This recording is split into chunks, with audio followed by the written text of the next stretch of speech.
성도 여러분 안녕하십니까? 별미로 읽어가는 요한계시록의 아름답고 복된 기별 속에 들어있는 예수 그리스도를 찾아 발견하는 복된 시간입니다. 늘 이렇게 계시록의 이야기들은 이 시절에 있는 여러 가지 상황들을 견주어 볼 수 있는, 또 빗대어서 또 주님의 뜻을 알아볼 수 있는 대단히 중요한 이야기가 되기도 하고, 그런가 하면 또 우리들이 궁금했던 여러 가지 것들에 대한 답을 얻는 시간이 될 수도 있겠습니다. 여러분 함께 해주셔서 참 감사드리고요. 이제 이 시간에는 별미계시록 가운데 이 계시록 5장에 나오는 또 특별한 주제를 가지고 여러분과 함께 다뤄보도록 합니다. 저는 이 시간에 5장에 여러분들이 대단히 관심 있는 일들이 있어요. 7인으로 인봉된 책이다. 그리고 또 그 책의 주인은 과연 누구일까 하는 문제를 오늘 이 시간에 좀 다뤄보게 되겠습니다.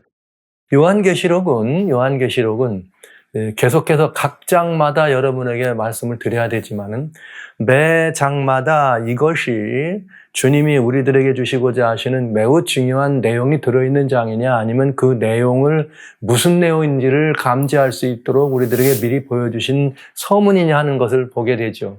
두 번째 계시입니다. 지난 시간까지는 4장에 나오는 계시로서 보좌와 보좌에 앉으신 이를 보았다면, 이번에는 보좌 앞에서 이루어지는 또한 이 존재를 보게 됩니다. 그러니까 5장입니다. 근데 5장 속에는 이제 7인으로 인봉된 책에 관한 이야기가 나오기 때문에 요한계시록을 살피거나 요한계시록 속에서 뭔가 특별한 것을 찾기를 원하는 사람은 대부분 이 5장에 기록되어 있는 인봉된 책을 가지고 책이 펼쳐지는 내용이 들어있는 6장에 깊은 관심이 있어요. 그래서 그곳에 관심이 있다 보니까 많은 해석들이 나오고, 또 우리들은 그 해석을 바르게 해석할 필요가 있습니다. 그래서 현재 이렇게 유통되고 있는 계시록 해석에 대한 여러 가지 다양한 것들을 보시면 거기서부터 대단히 많은 문제점들을 이야기시킬 수 있죠. 그러나 우리 성도님들은 그런 부분들을 좋아해요. 왜? 그냥 무조건 시사적인 부분과 연결되면 그것이 옳다 이렇게 판단하는 그런 성향이 있는 것 같습니다. 여러분, 이건 아주 중요한 일입니다. 하나님의 말씀은 하나님의 말씀을 따라서 우리 사람의 생각이 아닌 말씀에 따라서 연구하는 것이 가장 중요하거든요. 그래서 특별히 5장은 여러분들에게 또 그리고 우리들에게 정말 너무나 아름다운 장입니다. 그리고 저 개인적으로는 요한계시록을 읽어가면서 이 특별히 5장에 관한 이야기들을 성도님들과 나누는 것이 얼마나 기쁜 이 행복이고 즐거움인지 모르죠. 왜냐하면 이 5장 속에 아주 위대한 주님의 생명의 복음이 있기 때문에 그렇습니다. 그래서 이 5장에 있는 내용을 한번 자세히 살펴보시면 우리의 구원과 우리의 그런 것이 또 신앙, 또 우리의 주님과의 관계가 얼마나 분명해지는지, 정말 예수님의 무릎 발 앞으로 달려가고 싶은 그런 이 감동과 이렇게 마음에 있는 그런 그 울림이 있는 것이 요한계시록 5장입니다. 그럼 한번 들어가 볼까요?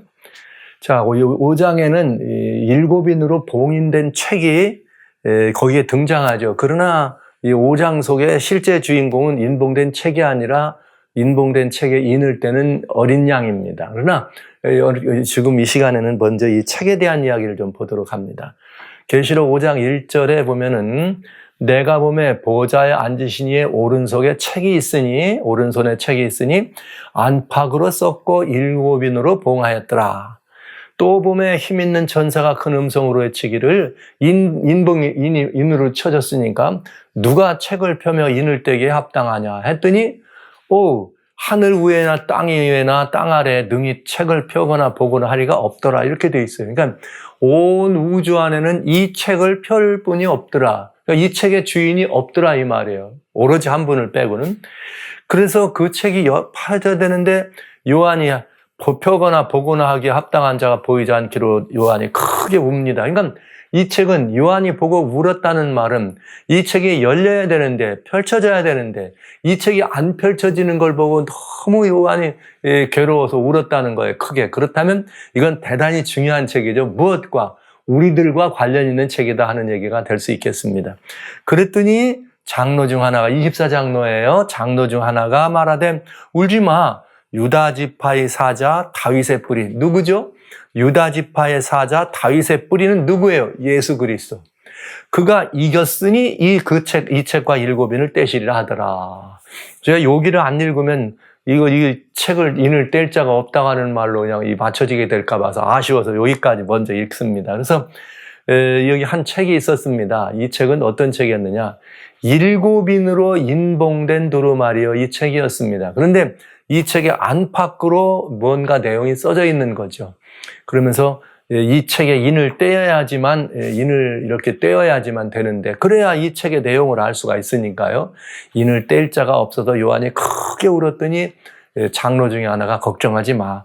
유다 지파 가운데 유다 지파의 사자 다윗의 뿌리, 즉 예수 그리스도가 이겼기 때문에 이 인을 뗄 거다. 그러니 걱정하지 말아라. 이런 내용이었습니다. 그러면 우리는 이제 이 내용이 무엇냐가 기독교 역사 속에서 너무나 많은 해석들을 하는 바람에 이 6장에 등장하는 인치는 이 책에 굉장히 많은 또 여러 가지 많은 문제들이 야기됐던 것을 알 수가 있죠. 그래서 이것을 자세히 이해하는 것은 아주 중요해요. 그래서 인을 떼고 열기 전에 이것이 무엇을 의미하는지를 먼저 이해하는 것은 중요합니다. 근데 오늘은 참 이상한 시대예요. 오늘날은 무언가 그 원인, 인과의 법칙을 이해하기 위해서 원인을 이해해야 결과가 왜 나오는지를 알 수 있는데 요즘은 사람들이 다 바빠. 그래서 원인을 아는 건 싫어해. 그냥 결과만 알기를 원해. 이 책이 뭡니까? 답. 이렇게 이걸 원해요. 왜 이 책이 등장하고 이 책의 내용이 뭘 거라는 거를 우리가 이렇게 성경 속에서 가해하고 그래야 그 내용을 이해하는 건데 그건 필요 없어. 이건 뭡니까? 이렇게 그냥 이렇게 되기를 원한다는 거죠. 그래서 이 예수통신에 함께 하신 여러분들, 이 예수통신에서 함께 별미 요한계시록에 참여한 여러분들에게는 그런 그 시대의 그런 풍조를 따를 마음이 없네요. 왜냐하면 이 내용에 대해서 우리는 바르게 이해해야 되고 올바른 이해가 올바른 적용이 될 수 있다. 그렇기 때문에 더 큰 은혜를 위해서 이 모든 것들의 근원에 빠져있는 근원 속에 들어있는 내용들을 살피는 시간을 가지려고 합니다. 그러면 한번 따져볼 필요가 있죠. 인봉된 책은 무언가? 처음에 이제 하나님의 오른손에 책이 있었다 그랬어요. 7인으로 봉인된 책이었다. 그런데 이 책에 인봉된 인을 떼기에 합당한 자가 없더라 이거예요. 그러니까 이 책의 주인이 보이지 않더라. 근데 요한이 크게 울 수밖에 없는 사정이에요. 그러니까 이 책은 대단히 중요해. 무엇과 관련되어 있을까요? 요한이 울 수밖에 없다고 하는 것은 뭐 우리가 이렇게 생각하면 그냥 아무것도 이거 뭐 우리가 관련 없는 그런 건 아니겠죠. 도무지 이 책이 안 열리면 안 되는데 이게 안 열리면 안 되는데 이걸 열 자가 없으니 어떡하면 좋노. 그런데 그 열 자가 누구냐? 예수 그리스도밖에 없더라. 그런데 인을 뗄 수 있는 유다 지파의 사자 다윗의 뿌리가 인을 뗄 수 있는 그 이유는, 그 인을 뗄 수 있기에 합당한 이유는 그가 이겼기에, 이 말은 예수 그리스도가 이겼다는 거죠. 뭘 이겼다는 걸까요? 아니면 이겼다는 표현 속에는 이루었다, 성취했다, 이게 다 들어갈 수 있습니다. 도대체 예수님이 무슨 일을 하셨기 때문에 이 책을 그 인을 뗄 수가 있었단 말일까? 이건 따져볼 필요가 있는 거죠. 그럼 이제 하나씩 살펴볼 필요가 있습니다. 보좌에 앉으신 이의 오른손에 책이 있었다. 계시록 1장에 보면 예수님의 인자 같은 이가 촛대사에 계신 인자 같은 이의 오른손에는 뭐가 있어요? 7별이 있었습니다. 7 하나님의 이 증인들이. 그래 7교회를 우리가 본 거죠. 근데 이번엔 보좌에 앉으신 이의 오른손에는 뭐가 있느냐? 7별이 아니라 오른손엔 책이 있더라 이거예요. 그러면 우리는 성경 속에 들어있는 하나님의 오른손에 있는 책들에 대한 이야기를 한번 살펴볼 필요가 있죠. 처음에 보면은 에스겔서에 보면 2장에 무슨 말이 있는가 하면 내가 보니 한 손이 나를 향하여 펴지고 그 손에 두루마리 책이 있더라. 그가 그것을 내 앞에서 펴시니 그 안팎에 글이 있는데 애가와 애곡과 재앙의 말이 기록되었더라. 여러분 아시는 것처럼 에스겔이 이런 이 글들을 두루마리를 보고 하나님이 먹어라. 그래서 에스겔이 먹었어. 그때 먹었더니 입에는 뭐처럼 달아? 꿀같이 달아. 근데 여러분 애가와 애곡의 글이 들어있는데도 꿀같이 달다면 그건 이유가 뭘까요? 이게 애가나 애곡이라는 말은 저주와 심판에 들어있겠는데 꿀같이 달더래. 여러분 저주와 심판을 보고 꿀같이 다를 수 있습니까? 그건 아니겠죠. 그 안에는 뭐가 들어있겠어요? 비록 애가와 애곡의 글이 들어있지만 이것이 이렇게 되지 않을 방법도 들어있어서 이렇게 하면은 이 재난을 받지 않을 거다. 피할 길이 있고 혹 애가와 애곡 속에 있는 재난이 있을지라도 회복하겠다고 하는 그런 내용이 글이 있겠죠. 그래서 실제로 에스겔이 이걸 먹어서 입에 그냥 꿀같이 단 이 책을 먹고 나가서 전합니다. 나가서 전했더니 사람들의 반응이 어때요? 에스겔을 갖다가 막 이렇게 핍박하는 그런 모습을 보니까 입에는 다나 배에는 이렇게 쓰더라 이런 말을 한 거죠. 자, 그러니까 그런데 이 책은 오른손에 하나님의 오른손에 책이 있긴 있었는데 이 책은 뭐 되지 않은 책이에요? 인봉된 책은 아니다. 그러니까 이건 에스겔서에 나와 있는 이 책하고는 좀 다른 예수님의 이 보좌 앞에 앉으신 이 오른손에 있는 책은 이 책은 아니더라. 근데 스가랴 5장에도 보면 똑같은 이야기가 나와요. 거기도 눈을 들어보는데 두루마리가 보이는데 내가 뭘 보냐 했더니 날아가는 두루마리가 보인다. 그 막 이 두루마리가 뭐라고 하냐면 온 주변에 행하는 저주라. 이렇게 얘기하면서 안팎으로 저주의 길. 에스겔이 본 것은 애가와 애곡이다. 스가랴가 본 거는 저주가 기록되어 있다. 근데 이건 어떻게 된 거예요? 인쳐진 게 아니죠. 그리고 모든 사람들에게 전파되는데 이건 인쳐진 것이 아니었다는 거죠. 그러니까 계시록 5장에 나온 그 책의 내용과는 다른 책이 되겠습니다. 인봉된 책의 내용이. 이 두 책은 모두가 볼 수 있고요. 안과 박으로 써 있어요. 그래서 재앙과 해가를 기록하여 널리 날아가면서도 읽을 수 있도록 되어 있다. 그러니까 계시록에 나오는 책과는 좀 내용이 다른 책인 걸 알 수 있습니다. 그러니까 성경에 이렇게 두루마리가 있고 하나님의 오른손에 책이 있다 그러면 다 이건 이거다 이렇게 말하면 안 되는 거예요. 왜? 다르잖아요, 모습이. 주님의 오른손에 왜 책이 있었는데 이 책은 이미 선지자에게 주어서 읽어라. 날아가면서도 읽도록 해라. 그런 책인데 보좌에 앉으신 계시록 5장에 나오는 거기서 나오는 오른손의 오른속에 있는 책은 이 내용이 아니야. 인봉되어 가지고 아무나 열 수도 없어요. 그러니까 아무나 열 수가 없다는 것이 아주 중요한 거죠. 이거와는 좀 다른 내용인 것을 알 수가 있습니다.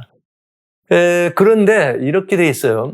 인봉된 책은 여러분 쉽게 볼 수 없도록 하는 것이 인봉된 책의 목적이잖아요. 반드시 인이 열려야만 하는 책이잖아요. 그런데 안팎으로 내용이 기록되어 있다면 이 내용이 기록되어 있다면 밖에 있는 내용을 좀 조금 더욱 훑어볼 수도 있지 않겠어요? 그러면 봉인의 그 의미는 사라지는 거죠. 근데 계시록 5장에 나오는 책에 봉인된 이 책이 이렇게 안팎으로 기록되어 있다 이런 말이 나요. 내가 보좌 앉으신 이의 오른쪽을 봤더니 책이 있는데 within and on the backside 안과 밖에 글이 기록되어 있는데 sealed with seven seal이라 7인으로 봉해졌더라 이렇게 돼 있어요. 봉인된 것인데 안과 밖으로 기록됐다면 안은 안 열리면 문은 여는 것이지만은 껍데기에 기록된 거는 볼 수가 있잖아요. 그래서 조금 좀 이것이 인봉된 책이 이게 혹시 만약에 여기 지금 이 책을 계시를 이렇게 받아가지고 우리가 이해할 때 뭐 번역을 영어로 하잖아요.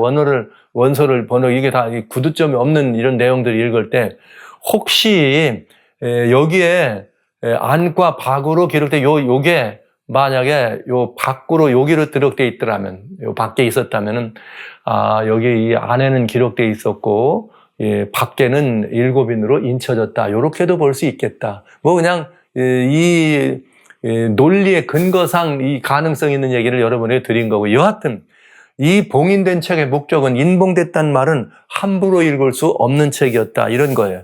그러니까 에스겔이나 스가랴서의 계시와는 전혀 다른 책이 분명하다. 인이 떨어지기 전엔 아무도 볼 수가 없다 이런 얘기입니다. 그렇다면 성경 가운데 인봉된 그런 책이 또 있는가? 성경 시대에 인봉된 책이 또 있나? 두루마리가 있느냐? 있다. 그건 뭐냐면 당시에 성경 시대 당시에 유언장. 근데 유언장은 어떻게 되냐면 7인으로 인봉된 통상적인 문서는 유언장이었다 그래요. 일반적인 문서들이에요. 유언장에는 7증인들이 각자 증인들이 자신들의 인으로 인봉하고 유언장은 7명이 다 있거나 법적인 대리인이 있을 경우에 열렸다. 이렇게 되어 있습니다. 그러니까 유언장이라는 것은 유언하신 분이 돌아간 다음에 읽는 거잖아요. 그걸 읽을 때는 7명의 증인들이 다 있어서 동시에 인을 떼야 되는데 그 증거의 도장은 누구 거다? 증인들의 도장이다. 이런 뜻입니다. 그러니까 유언장의 내용하고도 또 조금 인봉된 책의 그것들은 다르네요. 왜냐하면 증인들이 우주와 땅 위에 증인들이 있으면 돼도 증인들이 없어도 그게 못했다 하는 것도 아니겠고요. 법적인 대리인이 있을 경우에 열리는 건데 각자 자기들의 인으로 치는 거니까 이건 좀 내용이 다르죠. 그렇다면 또 다른 증서는 또 뭐 있는가? 이런 내용이 있어요. 예레미야 32장에 보면은 예레미야가 시위대장의 뜰에 갇혔을 때 얘기입니다. 시위대장의 뜰에 갇혀가지고 정말 앞길이 깜깜할 때 하나님께서 이렇게 예레미야에게 뭐라고 얘기하는가 하면 내 숙부의 아들 하나멜에 아나돗에 있는 밭을 사라. 네 숙부의 밭을 사라 그런 거예요. 그래서 사는데 그 토지 매매를 할 때는 증서를 써서 인봉하고 그 다음에 증인을 세우고 은을 저울에 달아주고 법과 규례대로 인봉하고 인봉치 아니한 매매 증서를 만들어라 이렇게 된 거예요. 그러니까 토지를 거래하거나 매매할 때는 인친 증서가 있고 인치지 않은 증서가 있다. 그런데 여기 뭐라 하냐면 매매 증서에 인친 증인들의 앞과 시위대들에 앉은 유다 모든 사람 앞에서 매매 증서를 마세아의 손자 네리야의 아들 바룩에게 붙여라 이렇게 됐습니다. 그러니까 이제 여기 토지 매매하는 증서도 있더라 이거예요. 근데 토지 거래에 있어서 계약서는 여러 작성합니다. 그러니까 한 분은 인봉해가지고 매입한 땅이나 어디에다 이렇게 두어서 이게 안전한 곳에 숨겨놓습니다. 그리고 인봉되지 않은 서류는 필요한 때 언제든지 볼 수 있도록 공개 장소에 보관하는 것이에요. 그 내용이 똑같은 거지만은 다르면 안 되죠. 인봉된 걸 열었을 때 내용이 다르면 안 되잖아요. 그러나 여하튼 토지 거래는 이런 의미가 있었습니다. 인봉된 책의 내용이 있었습니다. 근데 왜 그랬느냐?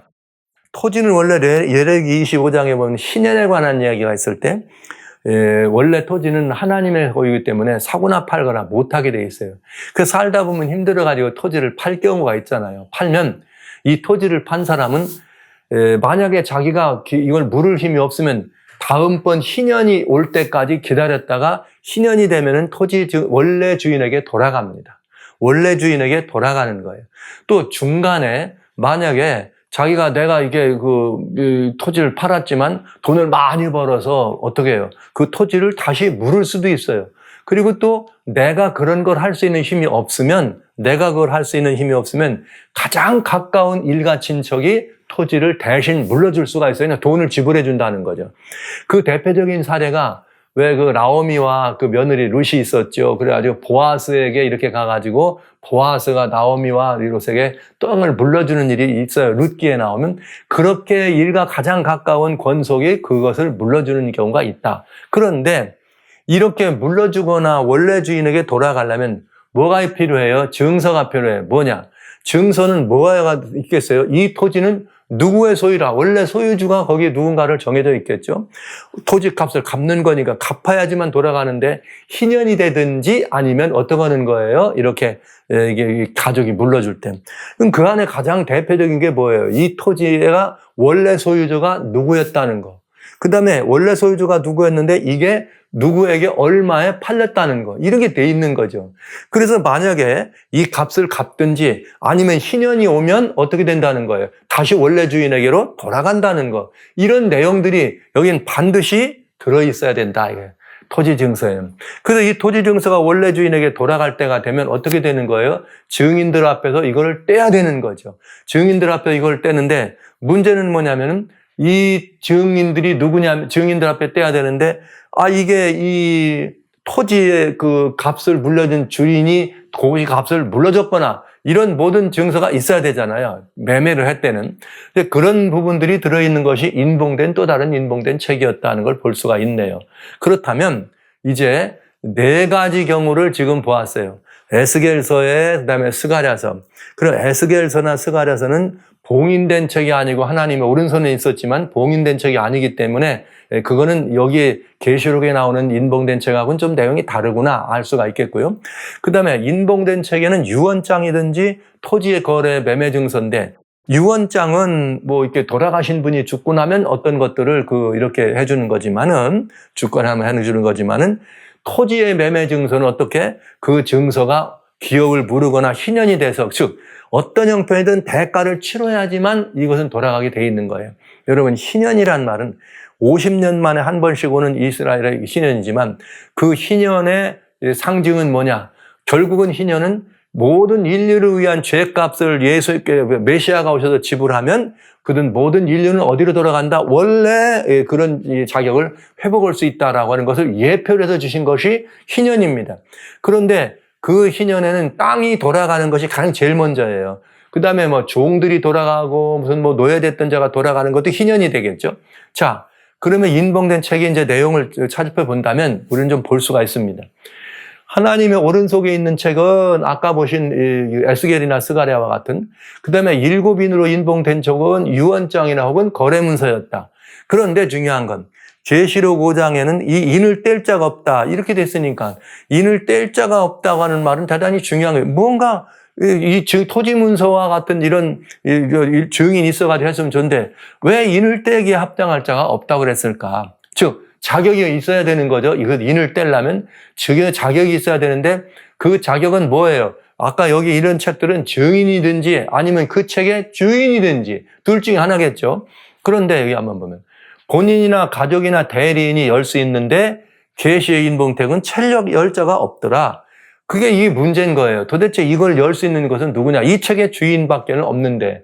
근데 불행하게도 하늘에도 없고 땅 위에도 없고 땅 속에도 없더라. 그럼 어떻게 된 거예요? 여러분, 하늘에 이 책을 뗄 수 있는 그 권세나 이런 모든 것들이 있다면 최고의 주권자가 어디 나왔습니까? 계시록 4장에 나왔죠.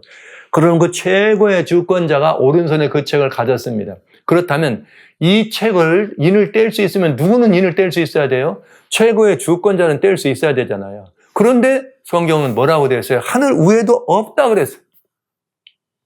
그러니까 최고의 주권자조차도 누구예요? 4장에 나온 보좌에 앉으신 조차도 이 인을 뗄 수 있는 뭐가 안 되는 거예요? 자격이 안 되는 거예요. 권세와 능력은 되지만 그것을 뗄 수 있는 자격이 안 된다는 거죠. 여기에 조건이 있다는 거죠. 그런데 그것을 떨어져야지만 돼 있는데 이 책에 떨어질 수가 없기 때문에, 즉 원래 이게 아니 뭐 토지 거래나 이걸 본다면 이게 누군가에 돌아가야 되는데 이 내용이 누군가에 돌아가야 되는데 돌아갈 수가 없는 거예요. 그러니까 요한이 울은 거죠.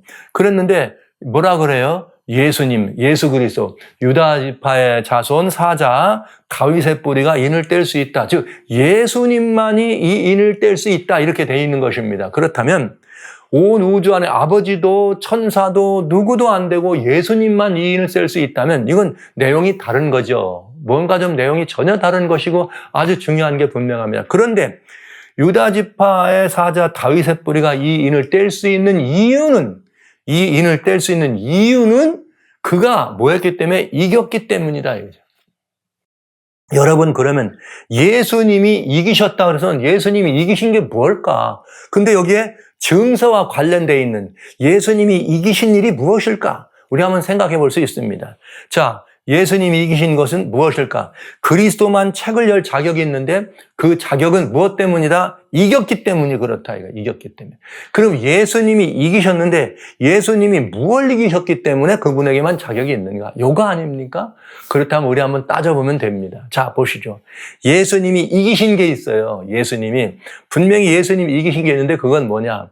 골로새 2장 13절로 15절에 또 너희 범죄와 육체의 무할례로 죽었던 너희를 하나님이 그와 함께 살리시고 우리에게 모든 죄를 사하셨다. 그런데 왜 우리를 거스리고 우리를 대적하는 의문에 쓴 증서를 우리를 거스리고 우리를 대적하는 의문에 쓴 서라는 말은 죄의 빈문서예요.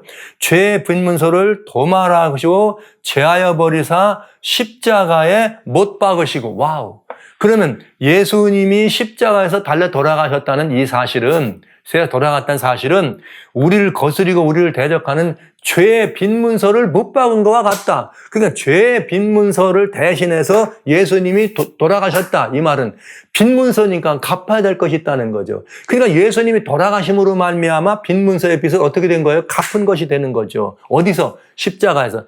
그래서 십자가에서 그걸 못 박았더니, 즉 당신이 돌아가심으로 말미암아 십자가에서 그걸 못 박았더니 정사와 권세를 벗어버려 밝히 드러내시고 십자가로 승리하겠느니라. 할렐루야.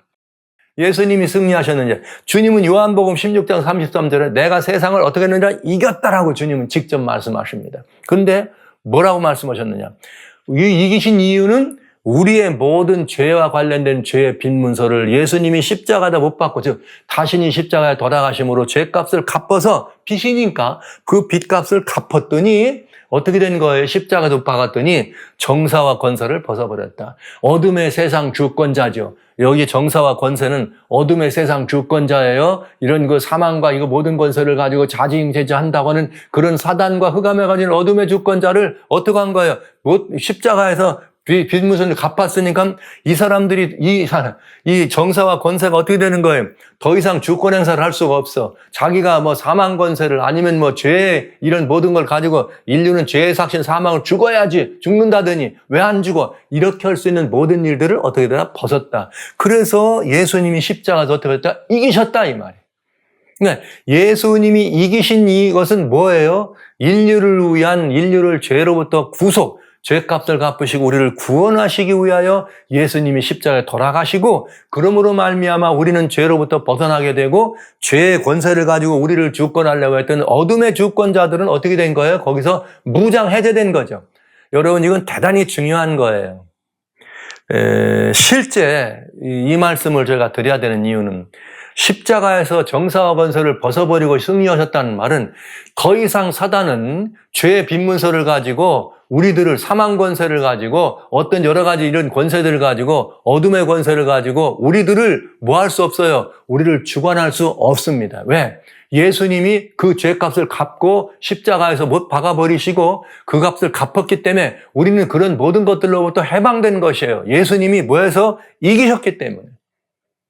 그러니까 지금 이 세상 도처에서 어둠의 주권자가 말이죠. 다니면서 무언가 고난을 행사하는 것은 미혹입니다. 그래서 사단은 그 사실을 보지 못하도록 하기 위해서 이것을 가리키거나 우리 성경은 다른 말로 예수님의 증거라 그러죠. 이것을 이야기하는 것을 못하게 하고 막으려고 하는 것이고 이 사실을 알고 있는 그리스도인들을 핍박하고 이것을 가리켰던 교회를 핍박한 것입니다. 그게 7교회 얘기인 것입니다. 자, 그러면서 죄의 빈문서를 십자가에 못 박고 죄와 사망 권세를 사단은 어떻게 했다? 이겼다. 사단은 완전히 십자가에서 패배했어요. 무장 해제됐어요. 더 이상 우리들에 대해서 무언가를 주권 행사를 할 수 없는 존재가 된 것입니다. 그런데도 우리가 늘 사단에 해가지고 이렇게 되는 것은 미혹입니다. 미혹입니다. 이걸 믿지 않도록 하고 이것을 보지 못하도록 하는 것은 미혹인 것입니다. 그래서 이건 정말 너무나 안타까운 일이 아닐 수가 없죠. 이거를 이렇게 고린도후서 4장에서는 우리들에게 아주 적절하게 뭐라고 말씀하셨는가 이런 말씀으로 표현하셨어요. 고린도후서 4장에는 뭐라고 말씀하셨는가 하면은 우리들에게 이런 말씀을 했어요. 우리 주님께서 이렇게 4장 여기 뭐라고 되어 있느냐 하면 이렇게 되어 있습니다. 자, 여기 3절에 보면 만일 복음이 가리웠으면 망하는 자들에게 가리운 자다. 복음이 이게 아까 본 이게 복음이거든요. 이게 가리워 망한 자. 왜냐? 그 중에 이 세상 신이 믿지 않은 자들의 마음을 혼미하게 하여 믿지 않는 자들의 마음을 혼미하게 하여 미혹했다 이거예요. 그리스도의 영광의 복음의 광채가 비치지 못하게 하더라. 그리스도는 하나님의 누구다? 형상이니라. 할렐루야. 이것을 보지 못하도록 하는 것은 사단이 그렇게 해서 믿지 않는 마음에 미혹하게 해서 혼미케 했다 이랬거든요. 왜냐? 이게 드러나면 사단이 자기가 무장해됐다는 사실이 알려지기 때문에 그런 것이죠. 자, 여러분 잊지 마세요. 사장은 십자가에서 무장해제됐습니다. 그렇다면 그 인봉된 책이라는 것은 곧 뭐예요? 구속의 증서예요. 우리들을 주님께서 옛 걸로 회복해줬다는, 즉 마치 토지거래가 누가 기업을 물려주거나 만약 희년에 오면 원래 주인에게 돌아가는 것처럼 그렇게 되면 토지 증서의 내용이 뭐라고요? 원래 주인이 누구였다. 만약에 이것을 갚으려면 얼마나 갚아야 된다. 이런 얘기들. 그리고 이것을 갚게 되면 무슨 일이 벌어진다. 원주인에게로 돌아가는 이런 얘기잖아요. 그러니까 오직 그리스도만 가지고 있는 권세는 무슨 권세? 구속의 권세. 우리를 위하여 돌아가셨기 때문에. 아버지 하나님이 우리를 위해 돌아가시지 않았습니다. 물론 아들을 내주셨지만 실제 죽은 건 누구예요? 아들, 예수님이 돌아가셨습니다. 그렇기 때문에 하늘 위에나 땅 위에나 땅 아래 어디에도 구속의 권세를 가진 분은 없습니다. 오로지 모든 죄의 값을 갖고 돌아가신 누구밖에는 예수 그리스도밖에는. 따라서 이 인봉된 책이라고 하는 것은 무슨 책이냐? 구속의 책이 분명하다. 이 말씀을 드릴 수밖에 없습니다. 구속이라는 건 뭐예요? 우리를 위해서 예수님이 대신 돌아가셨기 때문에 잃었던 모든 것들을 회복하는 거죠. 그래서 구속은 무엇을 의미하느냐? 회복을 의미해요. 그리고 잃었던 모든 권리를 회복하는 것이죠. 그러면 우리가 잃었던 권리는 뭘까요? 즉 토지 거래 증서에서 토지의 소유권을 잃어버린 것처럼 우리가 잃어버렸다 그러면 뭘 잃어버린 거예요? 우리가 잃어버린 건 아주 중요한 세 가지가 있습니다. 첫째, 지구의 주권입니다. 하나님이 이 땅을 지으시고 아담과 하와 할머니에게 뭘 줬어요? 아담과 하와에게 이 땅을 통치하고 다스릴 수 있는 권한을 주셨습니다. 그런데 로마서 6장 16절에 주님 말씀하신 것처럼 우리가 누구에게 순종하든지 순종하는 자의 종이 된다 그랬거든요. 그런데 아담이 사단의 말에 순종함으로 누가 된 거예요? 지구의 주권을 사단이 찬탈해 갔죠. 그래서 뭐가 또 잃어버렸어요? 아담이 지구의 장자권인데 이 장자들의 총회에 참석할 수 있는 권한을 잃어버렸습니다. 이건 욥기 1장에 나오는 말이고요. 그 다음에 지구의 주권을 잃어버린 건 로마서 6장 16절에 나오는 얘기. 그러면서 뭐가 된 거예요? 우리가 죽을 수밖에 없게 된 거죠. 영생을 잃어버린 것입니다. 그러나 예수님께서 우리를 대신해 돌아가 주심으로 말미암아 잃어버렸던 지구의 주권을 회복해 주시고 잃었던 장자 권한도 회복해 주시고 영생도 어떻게 얻을 수 있도록 이렇게 기업을 물러주셨다 이 말이에요. 그래서 어떻게 된 거예요? 예수님만이 책의 주인이 될 수 있다. 놀라운 이야기입니다. 인봉된 책의 이 내용에 대해서 혹은 이 책이 무엇인가를 알 수 있는 근거는 여기에 있는 것입니다. 내용이 너무나 분명합니다. 왜요? 예수님이 이기셨기 때문에 그 책을 열 수 있다. 예수님이 이긴 것은 오로지 뭐밖에 없다? 구속이에요. 십자가에서 우리를 위하여 돌아가신 일밖에 없습니다. 또 하나, 그건 뭐냐? 예수님만이 해당되는 건 이 돌아가신 분은 아버지 하나님은 아들 예수님을 우리에게 내려주셨지만 돌아가신 분은 실제 누구밖에 없다? 예수님밖에 없다. 그렇기 때문에 하늘이나 위에나 땅이나 이렇게 이 모든 것들을 열 수 있는 자격 있는 분은 없다. 이런 표현을 하신 것이죠. 자, 그러면 예수님이 세상을 이기셨다 그랬거든요. 이기셨기 때문에 예수님이 이 인봉된 책의 인을 뗄 수 있는 자격이 있다 그랬는데 요걸 이제 다시 정리합니다. 이 의미를 이해하는 것은 아주 중요해요. 왜냐? 이 의미를 이해해야지만 인봉된 책 안에 무슨 내용이 들어있는지를 알 수가 있는 거죠. 그럼 오해할 이유도 없고 내용이 계시록 6장에 나오는 인봉된 책이 떨어지는 인이 떨어지는 데 나오는 사건들의 내용이 간단해지는 것입니다. 자, 원래 지구는 아담과 하와에게 주어진 인류의 무엇입니까? 유산입니다. 왜? 우리는 아담과 하와의 누구니까? 자손들이니까. 원래 지구는 우리 거였어요. 지구는 우리 거. 여러분, 사실은 우리가 하늘 본향 이런 표현을 하잖아요. 그러나 우리의 진정한 본향은 하늘이 아니고 이 땅입니다. 이게 무슨 말이냐면 하나님께서 우리를 아담과 하와를 이 지구를 만드시고 여기다 만드셨어요. 그러니까 지구의 인류의 첫 출발은 이 땅이에요. 지금 망가지고 이렇게 깨어졌기 때문에 이런 것이지. 그러나 우리가 하늘 본향 이 말을 하는 거는 주님께서 이 지구의 모든 것들을 회복하실 때 이걸 다 회복하고 모든 걸 새롭게 만들려면 우리가 잠시 어떻게 해야 되겠어요? 지구를 떠나야 되잖아요. 그게 성경이 말하는 천년기라고 하는 이야기가 되는 거예요. 왜요? 천년기가 지난 다음에는 다시 인류가 어디 됩니까? 회복된 지구, 새하늘과 새 땅으로 바꿔진 지구로 내려오잖아요. 그러니까 우리 주님께서 죄가 들어오기 전에 있었던 그 본향이 우리들의 본향이다. 그러니까 지구가 우리 거라는 사실 여러분 잊지 마시기 바랍니다. 첫 조상의 범죄로 사단에게 3대 주권을 어떻게 뺏기고 찬탈당한 것입니다. 자, 그래서 이 주권을 빼앗겼기 때문에 마태복음 4장에 사단이 예수님을 미혹할 때 세 번째 예수님을 미혹하는 내용이 뭡니까? 나한테 경배하라. 내가 이 모든 것을 내게 주리라. 언제 사단에게 지구를 맡긴 적이 있습니까? 없었습니다. 그러나 아담이 사단에게 순종함으로 사단의 휘하에 들어가 버려서 아담이 지구의 모든 것들의 주권자였는데 이걸 사단에게 양보한 거죠. 그래서 사단이 예수님에게 그렇게 얘기한 것입니다. 그래서 이렇게 이 지구의 소유권을 뺏겼습니다. 장자권도 뺏겼습니다. 그건 뭐냐?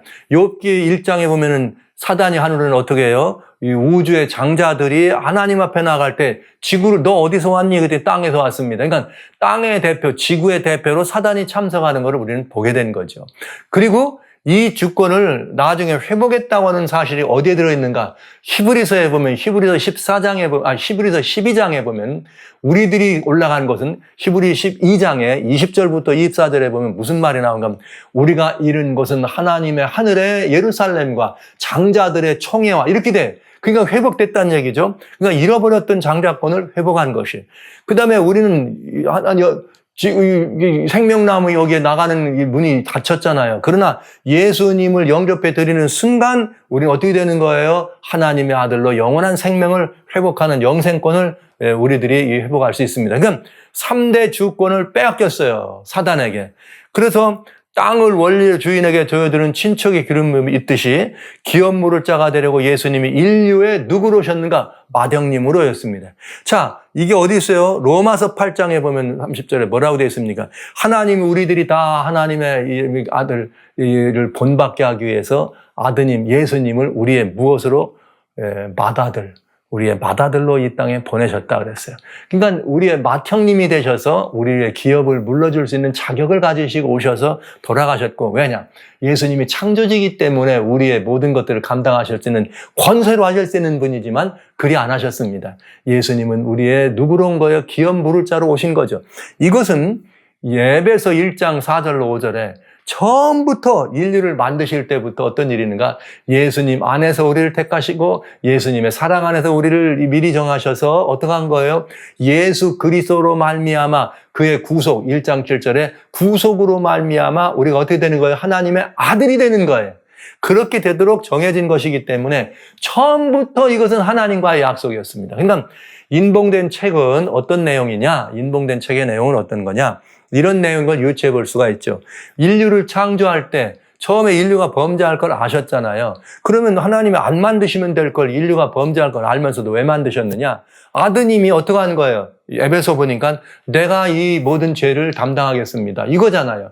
그러니까 예수님은 인류가 범죄하는 순간 뭐가 됐냐면 빚쟁이예요. 누구 앞에? 하나님 아버지 앞에도. 왜? 너 이거 내가 죽는다는 것, 내가 죽어서 죄값을 갚는다는 걸 전제로 인류를 만들었는데 인류가 죄를 졌으니 이제 죽어야 되잖아.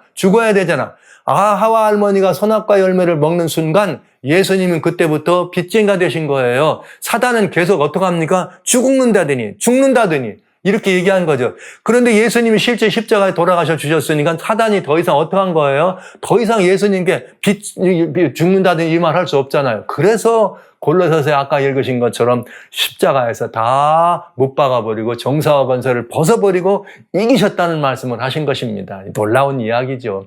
그러니까 예수님이 그 일 십자가에서 돌아가시고 그 모든 것들을 회복해 주셨으니까 돌아와가지고 아버지 하나님께는 그 증서 달라고 할 수 있잖아요. 예. 그 내용이라 이 말을 본 거죠. 십자가에서 모든 죄값을 대신 갚아주심으로 기업물을 고난을 얻고 그리스도께서 사단의 권세를 다 이겼습니다. 그래서 아담이 잃어버린 3대 주권, 곧 지구의 주권과 장자권과 영생권을 회복해 주신 것입니다. 그러면 예수 그리스도가 이 책에 인을 떼고 이 책을 소유할 누가 된 거예요? 자격이 있는 분이 되신 것이죠. 놀라운 이야기입니다. 근데 이 책, 하나님의 보좌에 앉으시니 오른손에 있는 이 책 하나가 우리의 구속에 관련된 모든 내용이 이 안에 다 들어있고 이 책에 인쳐진 책이 아버지 오른손에 있었다는 얘기는 정말 우주적 스펙타클의 이야기예요. 이건 어마어마한 이야기예요. 아주 오래전에 이것은 대단히 중요한 아드님과 누구예요? 아버지와의 약속입니다. 아버지는 어떻게 한 거예요? 아들아, 이 인류를 만드는데 내가 만약에 인류가 범죄하면 어떻게 되는 거예요? 내가 죽는 것을 전제로 인류를 만든다. 그러면 이 인류가 만약에 범죄했을 때 넌 죽는다. 네가 만약에 죽으면 아들에게 얘기한 너가 죽으면 인류는 다시 죄를 한 번도 짓지 않은 것처럼 하나님 아버지와의 관계를 회복한다. 그리고 내가 이 땅을 모든 것을 주었던 것을 다 온전히 회복해 준다. 이 내용이 이 안에 어떻게 된 거예요? 있는 거죠. 그렇기 때문에 요한은 이 내용이 예수님이 돌아가신 것을 직접 목격한 사람이잖아요.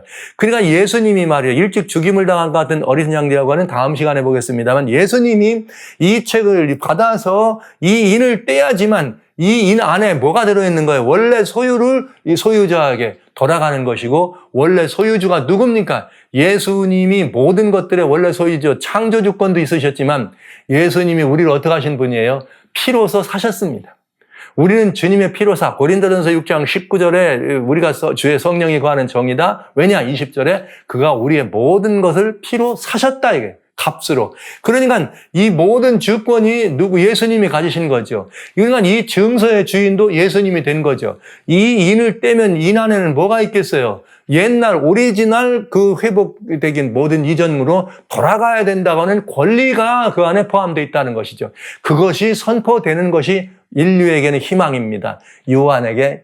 요한이 울 수밖에 없었던 이유가 된 것이죠. 이것이 하나님의 오른손에 있는 7인으로 인봉된 책의 내용이라는 것, 인봉된 책의 의미라는 것, 주님께서 우리를 이렇게 모든 것들을 회복하게 하신다는 그 놀라운 이야기와 놀라운 그 안에 들어있는 내용들이 들어있는 책이 분명하다는 것을 여러분들에게 말씀드리면서 이제 이 책을 열어야 안 되겠습니까? 예수님이 이 책을 여시는 것을 보면 그 내용이 더 확연해지고 분명해집니다. 온 인류는 이 책에 운명이 달려 있습니다.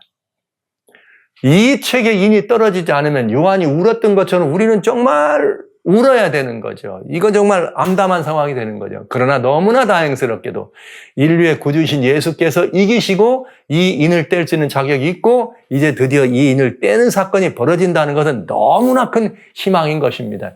이것이 바로 우리 별미로 일구하는 요한계시록의 맛입니다. 살아신 성도 여러분, 형제자매 여러분, 이제 우리는 오른손에 이렇게 보좌 앉으신 이 아버지 하나님의 오른손에 있던 7인으로 인쳐진 이 책이 인이 떨어지는 이야기들을 이제 여기 보아야 되겠죠. 그러나 인이 떨어지기 전에 이 인이 떨어지기 전에 주님께서 우리를 위해 이루신 일이 어떤 일인가를 먼저 살피는 중요한 시간을 또 우리 계속해서 갖도록 합니다. 성도 여러분, 주께서 이기셨습니다.